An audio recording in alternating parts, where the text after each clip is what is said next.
right. So listen, today we're going to talk specifically about how to perform at the highest levels.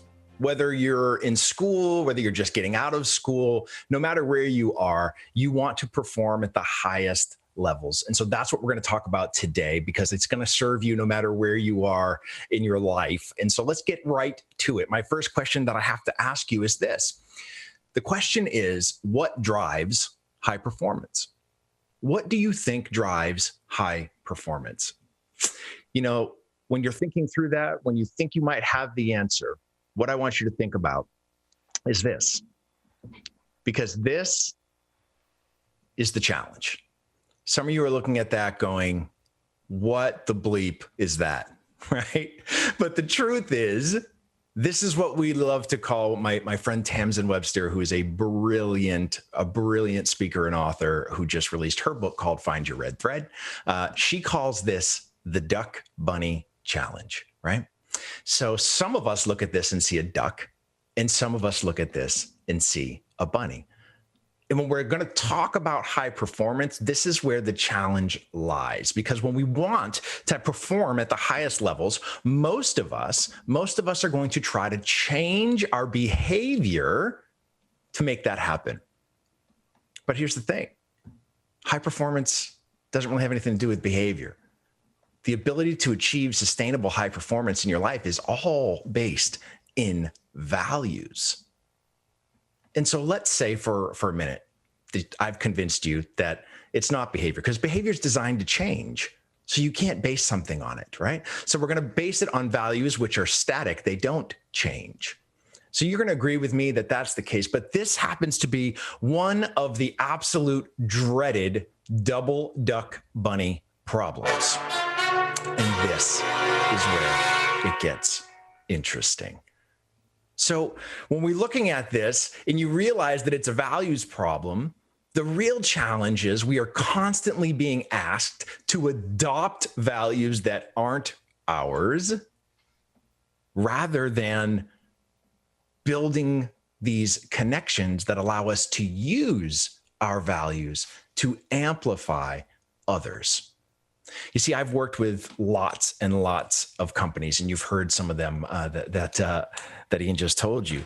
And what I've discovered is this: high-performing organizations, high-performing individuals all share three really unique traits. And it starts with this. They all share a purpose. They all share a purpose. So the idea with this is that when we know what our purpose is, we can be driven by that purpose. And if you really want that sustainable high performance, you have to know what your purpose is. And if you ask yourself right now, can you tell me in one succinct sentence exactly what your purpose is? My guess is you're going to struggle with that. That's okay. That's okay. But you have to know how important it is if you really want to perform at the highest levels. So if purpose is the first thing, the second one we're going to talk about is collaboration. So here's the thing. People who are consistent with their performance and can perform at those highest levels understand the difference between collaboration and cooperation. You see, cooperation only requires one person to get what they want. But collaboration requires a shared goal. And if you're going to reach those highest levels of performance, you have to understand you're not going to get there on your own. You have to collaborate. And when you collaborate, you have to establish a shared goal. And then the third is this. It is resiliency. These organizations have a resounding sense of resiliency, even in the face of the toughest of circumstances. You know, several years ago, a good friend of mine, his name is Jim Trick. He is a incredibly successful life coach up in the Marblehead, Massachusetts area. And he decided he was going to take a trip around the United States because he'd never been to all the different places he wanted to go to. And so he decided to go south first, and he came and visited me in Florida. And then he went west, and he stopped in a place called Tyler, Texas. And in Tyler, Texas, there was something that was known as a big cat rescue. And this is a place where people who thinks it's really cool to buy baby tigers, about 6 months after they buy a baby tiger, they go, uh-oh, I have a tiger and it costs $500 a day to feed this thing. And so they give up ownership of the tiger to this big cat rescue.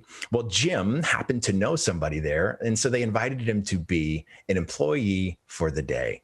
So he got there and he started to walk in between all these different cages where they had all these tigers, these chain link sort of fence based cages. And he started to feed the tigers. And, he's a life coach. So he is like, oh, you are a magnificent creature. Look at you. Look at how strong and powerful you are. And he spends all day feeding these tigers and speaking to them in that way, trying to get them to experience the power that they truly possess. And he gets to the end of the day and he sort of looks at his friends and he goes, is that it? And his friend looks at him and she goes, well, we still have Pepe. And he said, who's Pepe? And she pointed up onto this hilltop. And at the top of the hill was a 450-pound male African lion. And she said, that's Pepe. You see, we try to get him to come when we call his name, but he never does. He only comes when he sees the bucket of food. And Jim looks at her and he goes, look, I'm a life coach. I got this. And so he yells out to Pepe, hey, Pepe! Pepe could care less. So he tries again. Pepe, come see me. Come down here. Again, Pepe could give two you-know-whats. And one more time. He's like, Pepe, I'm a guest. Come and see me. I have to leave soon. Come and see me. And very, very slowly, Pepe begins to stand up. And as Pepe begins to stand up, Jim's eyes get the size of dinner plates. And he turns and he looks at his friend and she's holding up the bucket of food. So you see, Pepe now starts to come down and Jim is getting very excited. He's like, oh my gosh, I'm going to get a chance to feed this lion. And as Pepe gets closer, Jim leans in and he's like, Pepe, oh, you are a magnificent. And before he can say anything else, Pepe lunges at the fence and Jim basically soils himself. Pepe let out this huge roar. And I believe Jim learned to speak lion that day. And what Pepe was saying is this: look, I may live behind this chain link fence. I may drink my water out of that concrete trough and I may eat my dinner out of that galvanized bucket, but make no mistake, I'm the king of the friggin' jungle. You see, when you know who you really are, your circumstances have very little power over you. And so as we start to think through these three unique traits that you need to actually possess: purpose, collaboration, and resiliency, what I need you to understand is they are all rooted in what I call your black sheep values. Your black sheep values, all of them are rooted there. So you might be asking yourself, what are black sheep values? Well, I was 47 years old before somebody decided to explain to me why farmers don't value black sheep like the rest of the flock. And the truth is that a black sheep's wool cannot be dyed. Every black sheep is 100% authentically original. So if you might feel, or you found yourself feeling like a black sheep at times, good for you. Good for you. That means that you're really close to being that unique 100% original that you were created to be. And so the interesting thing is, as you discover what these black sheep values are, you start to get this idea of really you start to get this idea of what really matters to you. And again, here's the thing. If you don't address these black sheep values, they will disrupt your life and they will make it very difficult for you. They demand your attention. These are the values that no matter how much someone wants to twist or influence you, they simply will not be moved. You have to figure out what those non-negotiable values are. So how do you do that? Well, there's a couple of different ways, but I'm going to give you the easiest. You can simply go to this website that we put up a special link just for Global Student Leadership Day. You go right here, and I'll make sure you guys get it if you miss it right now, but you'll be able to go right here. You'll be able to click on this, and you'll take about a 10-minute little quiz. And it's going to help you get to what your flock of 5 black sheep values actually are. So that's where it starts. When you have to decide what are your non-negotiables, you understand what those black sheep values are. Let me tell you what that does for you. Number 1, it provides you with a level of self-awareness that you have not had up to this point. It gives you that unique insight into you and only you that you have to discover if you want to be able to perform. Because when you know what truly matters to you, you can focus on those non-negotiables and only those non-negotiables. And when you do that, you can actually act with deliberate intention. When you act with deliberate intention, what you are actually doing is you are channeling those black sheep values through your contribution. You are providing unique contribution. And when you do that, you provide value. That's what companies want.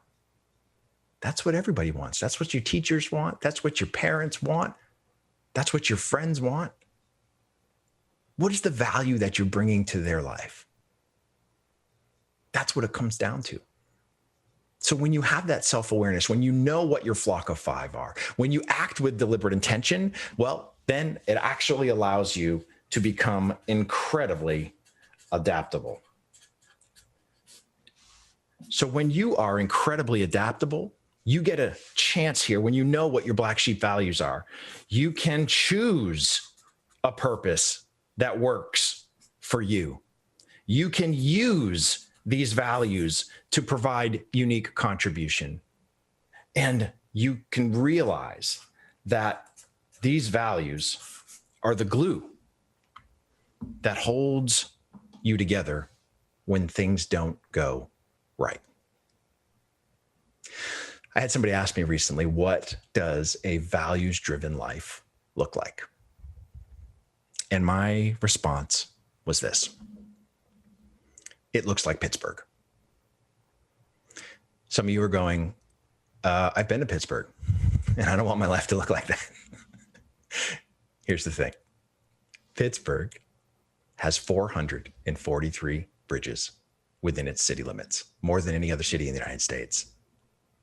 You see, a values-driven life should look like a city of bridges. When we build bridges, we are able to connect what matters most to us to what matters most to others. And rather than forcing one another to adopt values that aren't ours, we lean into those bridges so that we can share what matters most. That is how you get to high performance. And that is what's going to change the rest of your life. Thank you all so much.